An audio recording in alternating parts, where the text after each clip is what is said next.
first with Alexi. This is Daniel Diamond, by the way. Daniel, he's on here, is our director of market revenue at Alexi, and it's an AI question and answer platform that helps litigators acquire the legal knowledge they need at a lightning speed and unprecedented depth. Daniel, I hope I did you justice. If you want to add a little bit to it, please, I encourage you to, and I'll let you jump into it. Absolutely. You forgot to mention how much I can bench press, but that's okay. You have to give me that info ahead of time. Well, thank you. Thank you, everyone, for being here. Thank you so much to Brian and Matt and to Dave for putting this on and the whole HeyCounsel team. I'm going to dive right into it because we are under the gun here for time. So I'm going to share screen. All right, I'm going to start with just 2-minute high-level overview of what it is we do at Alexi, the problem we're here to solve. Then we'll get into the platform itself. But our goal, generally speaking, at Alexi is to help litigators know the law with confidence. So this is AI that has been purpose-built for litigation teams. There are some transactional use cases. So if you're a transactional lawyer, there's some stuff in here that might help you. But really, this is a platform for litigators. And the problem that we're setting out to solve over the last 6 years is that legal research takes too effing long. These aren't my words. This is a direct quote, actually, from every lawyer ever. And the reason why legal research takes so long and is so frustratingly time-consuming is because it requires lawyers to sift through mountains of irrelevant content. And this happens to be the case whether you're using a database search tool or you're going into a library and flipping through books. You're probably going to come across a lot of irrelevant content before you have some semblance of relevance in the case law or statutes that you're actually trying to find. And to make matters worse, legal research also tends to be unbillable very, very often. We hear this across the board from very small law firms and solos. We hear this from very large firms as well. And this is categorically the case in certain practice areas like personal injury, where it's contingency billing and they're just not billing for research time. And it happens to be the case very strongly as well in other areas of law where clients don't necessarily have the deepest pockets, family law, employment law, and lawyers might spend 4 or 5 hours trying to find an answer to a legal question, and then they write off most of that. And so they're billing maybe 30 minutes, maybe an hour, but most of that time is being written off. And so that's not great. And also, to make matters worse, legal research leads to 98.6% of all lawyer divorces. This is a true stat. I took a poll of one lawyer. He's 98.6% of the way through his divorce right now. And he said that legal research contributed to his divorce. So yeah, legal research is not fun. Most lawyers don't like doing it, and it's a waste of time. So our solution at Alexi is we use industry-grade AI to help litigators acquire knowledge of the law faster. So our AI is trained on over 30 million pairs of questions and answers that are derived from case law, not from Reddit, not from 4chan, not from suboptimal sources of the law. It is trained on law, and so it does not make up cases like some other platforms do. But let's take a look at what that looks like. I'm going to switch screens here. Okay. Hopefully you're all able to see this. This is the Alexi platform. And when you log in, you arrive at this page here. It's a question and answer system. So you just treat it like an AI colleague, and you can ask questions, general questions, specific questions. But usually what we recommend with any given chat session you have with Alexi is start by providing some general context, tell it about the facts of your case, and then you can start with a really general prompt or a general question. And then you can start to, you start with this kind of giant block of marble, and then you start chipping away at it until you reveal what it is you're looking for. And so it's this iterative process. And we're going to look at that right now. So I'm going to use a family law example here. Let's say we represent the wife in a divorce file in California. The husband earned $500,000 a year before the divorce. Now he earns $75K a year, claiming that the anxiety from the divorce prevents him from holding down a higher paying job. We want to impute income. Now, the prompt here is help me understand some of the legal issues that should be on my radar. And that's a really good place to start because it's going to identify some of the legal issues. Again, we're starting with very broad brushstrokes, and then we'll dive deeper into each of these issues as we have further questions.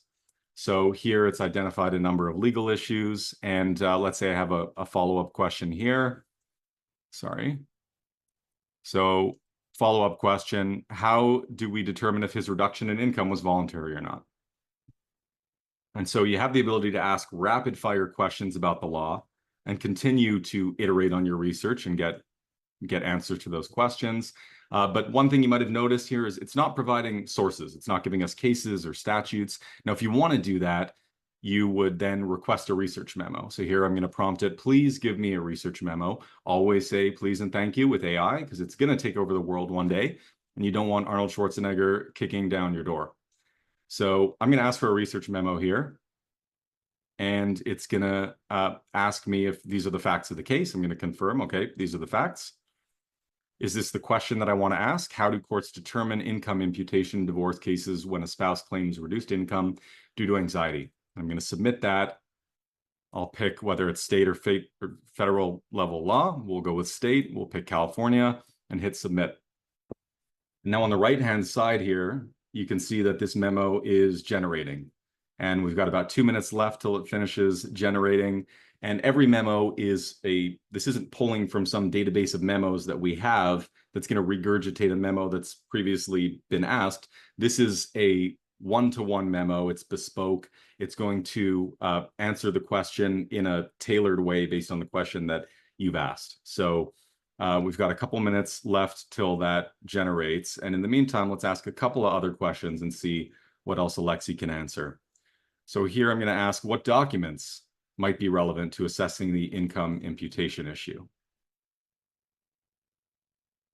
It's going to give us a list of documents that we might want to request from opposing counsel. So I'm now going to ask it can also do some basic drafting. We can attach some of our own documents as well if you click on this paperclip here, and then you can get a summary. So if you upload a 200-page document, it can then condense that into one page, tell you what the document's about. But we're not going to look at that feature today. Let me ask one more question while we're waiting for this memo to generate.